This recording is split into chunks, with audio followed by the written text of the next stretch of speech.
Hello, everybody, and welcome to the Adult Chair on rashpixel.fm. I'm Pete Wright, and I am super zen with Michelle Chalfant today. Super zen. You're always zen, Pete. I'm so zen. We're talking about meditation today, and I've been thinking a lot about it because, you know, I told you about my trip to China. We went to this temple and saw a big damned Buddha. Oh my God. My goodness, do they make Buddha big? Wow. There. Big Buddha. Oh, I'm jealous. And you know what was so funny about it? That it's this place of such serenity and peace, and no one there was serene or peaceful. They were hooligans. They were Buddha hooligans, all struggling to get into the mosque to see the big Buddha. It was crazy. There was no peace there at all. So I hope that you will give me a sense of peace as we talk about meditation today. And it was nuts. Before we sorry about that. Before we get started, head over to theadultchair.com, learn more about this show, subscribe to the show for free by signing up for the mailing list, or find us anywhere the finer podcasts are served. You can join the conversation on our private Facebook group called The Adult Chair. You should definitely join that. It's crazy great. And let me tell you, some of the questions, some of the posts that people have been posting of late are particularly insightful and deep and probing and wonderful. Aren't they good? They're so courageous. Yes, that's the word. So vulnerable, and I love it. That is what this group is all about. It's like, when you want to get real, come join us in this closed group, because we're putting real stuff out there. So it's great. That's right. These people are real. Yes. These are the real deal. Real deal. Yeah, it's really moving. So anyhow, we've got that going on. Definitely check out that group. If you want to get really, really serious, you got to come to Nashville, right? Yes. Who's serious? We got Spring Intensive coming up. Yeah, who's serious? It's time. Mm-hmm. You can register for the Spring Intensive. Takes place at the Scarlett Bennett Center in Nashville the first weekend in May. You can find out more about that right on the website. What do you want to talk about? That it's not Mother's Day weekend. I take it that's something people have been responding to. Yes, like, well, it's Mother's Day. No, it's not. It's the first weekend. Here's the deal. So we've got this great podcast, and I talk all about, we have fabulous guests on. We talk all about how do you live in the adult chair. We've got the blog. We've got meditations. This weekend pulls everything together. And for those of you that have taken any sort of workshop from me in the past, or, 4-week intensive, anything like that, this is going to be different stuff. And it's really embodying over the course of 2 days what it's like to live in the adult chair. It's breaking it down. Who is this child? Who's the inner child? How do we access the child? We're going to go through so many of the personas that do sit in that adolescent chair. Codependency, anxiety, depression, narcissism, setting boundaries from the adult chair. How do we do that? How do we find our voice? How do we live in the moment? We're going to do lots of different meditations, all kinds of experiential things. It's really going to be not only fun, but really, I like to think of the adult chair model as a weekend, or this whole weekend is going to be a weekend of self-discovery. And I'm really, really looking forward to it. So come on, people. First weekend in May. Get on Southwest right. If you're out of state, because it's so cheap to fly here on Southwest. So come and join us. And this is a facility, right? There's a hotel attached to this, yeah, right? It's like dorm rooms, but it's beautiful. It's very inexpensive. You can stay here. At the Scarlett Bennett, not at my house, but at Scarlett Bennett for the weekend. Everybody's going to Michelle's Come on over and house. stay at my house. Yeah, but anyway, it's going to be... You can sit in the original adult chair. So that's what it's going to be about. Dear. I'm very excited. I've put together all this new material. It's just going to be a very, very, very powerful weekend, and people are going to walk away with really... I don't say this lightly, but lifelong tools. Like, how do you have shifts in a weekend? And then, I've taken so many classes and intensives, and you leave and it's like, I haven't shifted, or that was great, but now what? And I like to leave people with a giant toolbox. So you keep working the rest of your life, but I give you so much so that you can keep working. And first weekend in May, come join us. All right. So the link's in the show notes. You can just swipe over, tap onto the link there. You can jump straight to the registration page where you can learn more about this event and sign up yourself while spaces last. Okay. meditation. Yes. This is something we have talked about relating to mindfulness in the past. Just as an aside, I don't think we've ever done a conversation strictly about meditation and tools and how to do it before. How did this come up on your radar right now? The goal of the work, obviously, is to live in our adult chair. And while we're in the adult chair, I mean, some of the top characteristics of living in our adult chair, the first one would be living in the moment, being present, being mindful, living with fact and truth versus stories and assumption, and not reacting, but responding. And this requires, and in fact, when I have people in my office, when I have them sit in their adult chair, and I say, and I'll have all three chairs, and I'll say, what is the energy like in this adult versus the adolescent, let's say? And everybody says the same thing. It's a little slower, more in balance, more peace. It's just slower. There's this calm that's there. And one of the ways that you access this chair, of course, is to slow things down. And what I find is with meditation, it helps me and other people with ruminating thoughts. It slows everything down. It helps us to become, one of the other things that we do in the adult chair is we become an observer. What do you do with meditation? Meditation, which most people don't know. In fact, when I ask people, do you meditate? They say, I don't have time, or I don't know how. I can never stop my thoughts. Well, here's the thing. With meditation, we're not meant to stop our thoughts. And again, remember, it's a practice. They call it the practice of meditation. In other words, we're practicing all the time. It's nothing you master. But what we want to do is practice observing our thoughts. So we can rewire the brain to become more of an observer. So we're going to sit more in our adult chair when we meditate. So it's a win-win. But just like lifting weights, people are so good at going to the gym. We lift weights, our muscles get big, et cetera, et cetera. We have to practice becoming an observer of our thoughts. So as the thoughts come in when we meditate, we want to see the thoughts instead of getting lost in them. When we get lost in our thoughts, we try to solve what the thought is saying, or whatever we're thinking. We try to solve it. We get emotionally charged from it. But if everyone wants to practice this even right now, or if you have a thought, you can run it through your body. And of course, that's when we have an emotional charge to it. But take that same thought that brings stress in your life, whatever it might be, put it on a billboard and move it so it's 50 feet away from you. What's your emotional response now? And then move it back further, and move it back so far that you can't even see it anymore. The emotional response is not there. So that's becoming an observer of our thoughts. So that's the practice that we want to get into with meditation. And it flies to, or is in an effort to reduce the kind of intimidation that comes from starting a meditation practice when you feel like you can't get out of your own head. Right. And you're not supposed to.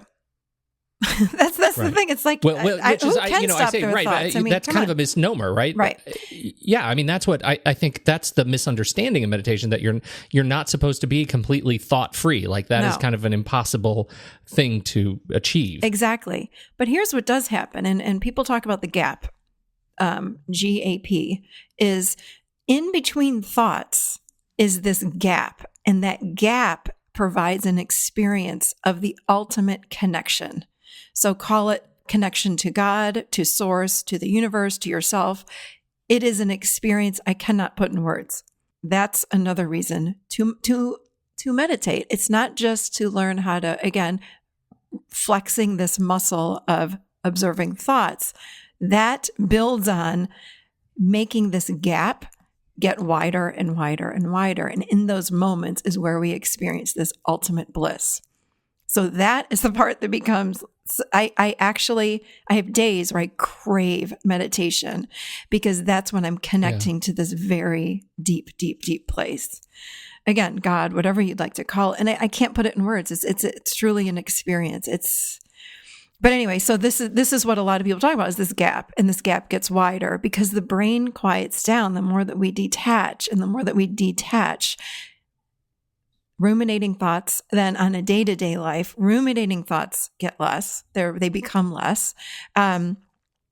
Stress and anxiety goes way down, depression, lower blood pressure, lower cholesterol. Of course, it helps with insomnia. And actually, they've done some beautiful studies at Harvard with they've found that meditation increases memory, empathy, regulation of moods. It actually restores the brain, like starts to grow different matter, the gray matter in the brain. It's like amazing what happens just from meditation. So when you hear about all of the benefits of meditation and people say, I just don't have time, I'm like, seriously? Like, there's so many benefits. I just listed maybe 4 or 5 of them. I mean, I could go on and on and on and on and on and on and on. In our day and age, I realize we have these freaking cell phones, which make us feel quote unquote like on, like we're not separate from this little thing that moves and makes us feel anxiety. We've got phone calls coming in, we've got texts coming in, we've got all these apps, we've got Facebook and Instagram and Pinterest and all this crap on our phones, and email. So we're never disconnected from that.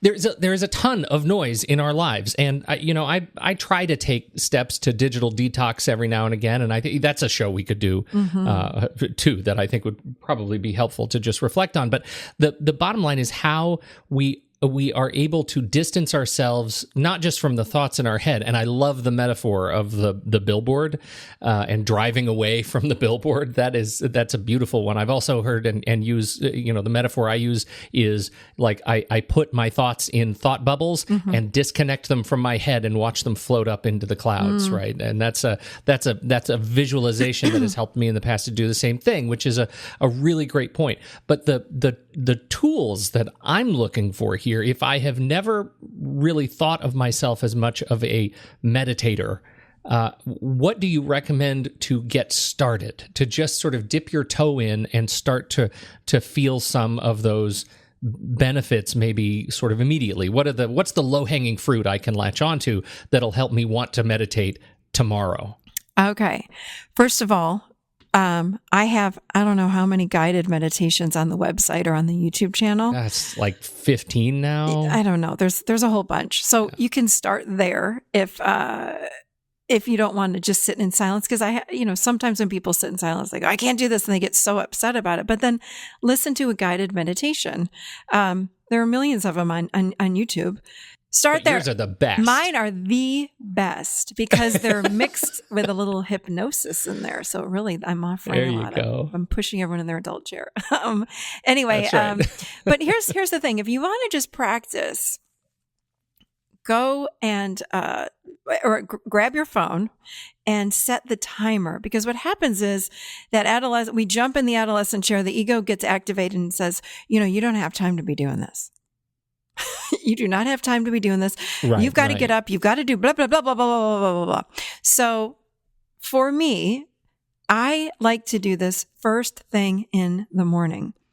I get up, go to the bathroom, get right back in bed, prop myself up. I have pillows behind my back, sit Indian style, and I close my eyes, or I set my timer on my phone and close my eyes, and I do it. And it is a different day for me when I meditate versus not. So for people that are starting out, set your timer for 1 minute. That's it. 1 minute. Just a minute. 1 minute. 1 minute. And just practice for 1 minute and then go to 2 minutes and then jump to 5 minutes. What happens is then, of course, the ego will go, well, that wasn't so bad. I can do that. And even that starts to rewire the brain. They've done studies on that too. 1 minute starts to rewire the brain. I mean, every little bit counts. Remember that meditation doesn't have to be sitting Indian style in silence. Going for a walk in nature without your cell phone, without music on, and being very present with everything in your surroundings. So it might look like feeling the wind on your face, noticing the colors that you see. It's getting very mindful about your experience, every part of it. Go while you're walking, maybe go for a 5-minute walk in your backyard and walk as slowly as you can. like every step. Let your foot hit the ground and let it take 30 seconds from your heel to your toes. Again, it's just slowing down and becoming really, really mindful. So that's a walking meditation. There's so many types of meditation. It's about getting mindful. Can you eat your food and take 30 minutes to eat your food, even though it might not be a giant plate, but chew your food 30 times. There's an eating meditation. There's so many ways. It's about getting present and getting mindful. But the traditional meditation, of course, is to sit and become this observer of your thoughts. So start with 1 minute. Well, I want to throw in a couple, just two of my own tools that are actually technology related and help me stay mindful. Can I? Yeah, please. Okay, so the first one is, I think we may have talked about this. It's the I've got the Apple Watch, and on the latest version of the software, there is a breathe reminder. It's not just, they were known for the stand reminder, right? So that you don't stand or you don't sit for over an hour at a stretch. It pumps you, it like taps you on your wrist. It says, hey, go stand up if you've been sitting for 50 minutes straight. And so you go walk around for a minute and it says, hey, you did it. You stood up. Now you can go back to work. Well, this latest version has this breathe reminder that says, hey, every 2 hours, we want you to breathe for 1 minute. Just close your eyes, focus on your breath. And what I love about it and what keeps me sort of mindful throughout the day is that the vibration, it's kind of an accelerating vibration on your wrist. It guides your breath using the vibration on your wrist. So it kind of buzzes and then you exhale. It buzzes and you set it. You say, I think I want to take 6 breaths this minute, and it will guide you to really slow your breathing, to really focus on the breath as it fills your chest cavities, it fills your body, and I feel better every time I do it. It's really wonderful. The meditation thing, I use guided meditations like yours, but I also use this app called Thunderspace, which I adore. It is the best rain sounds that I have come up with. And so it has a timer on it. And so I set it for 20 minutes and I sit down with my nice headphones on and I close my eyes and meditate to rain.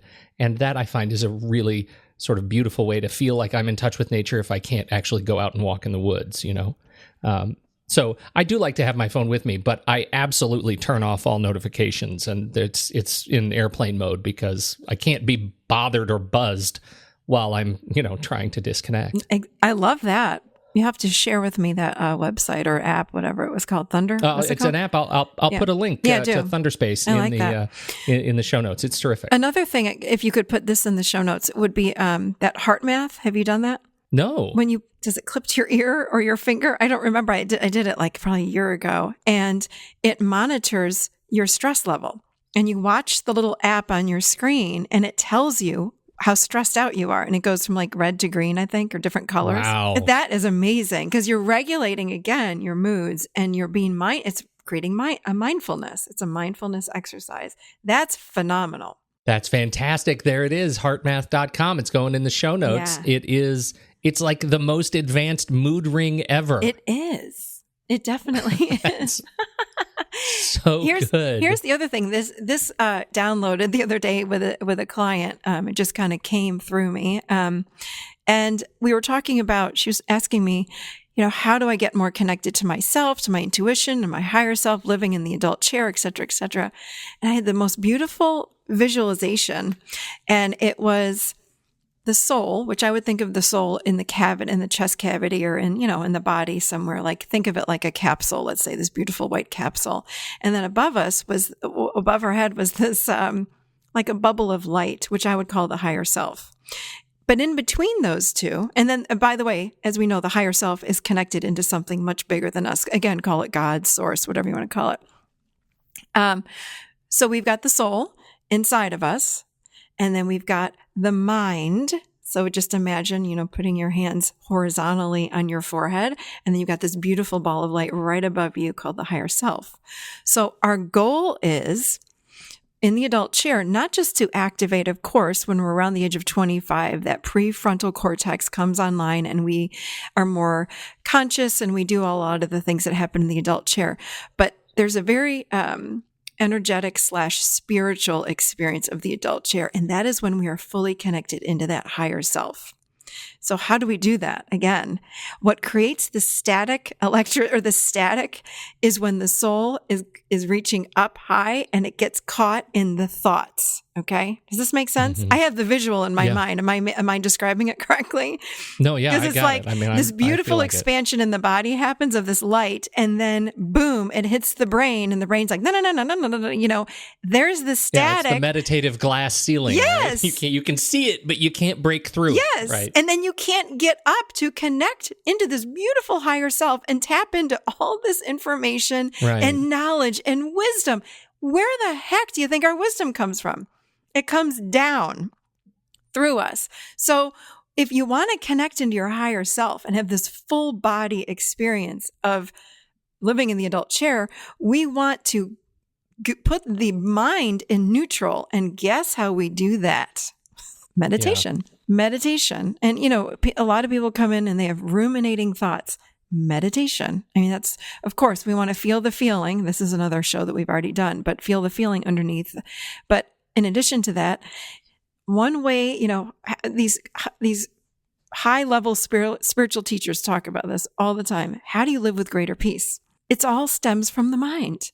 The mind will tell you, be stressed out about that, be stressed out about this. This may happen. This may not happen. So anxiety, all of these things come up within the body based on stories and assumptions. So we want to stay out of that. With meditation, we learn to take these thoughts, these stories, these assumptions, and become observers of them. So, oh my God, my son's not going to graduate from high school or college or school, whatever. And it'll create knots in our stomachs and we can't breathe and so scared, etc. But when we take that same thought, and again, see it on a billboard, see it on a TV screen, see it on an iPad screen in front of you, it's like, isn't that funny? I'm having that thought.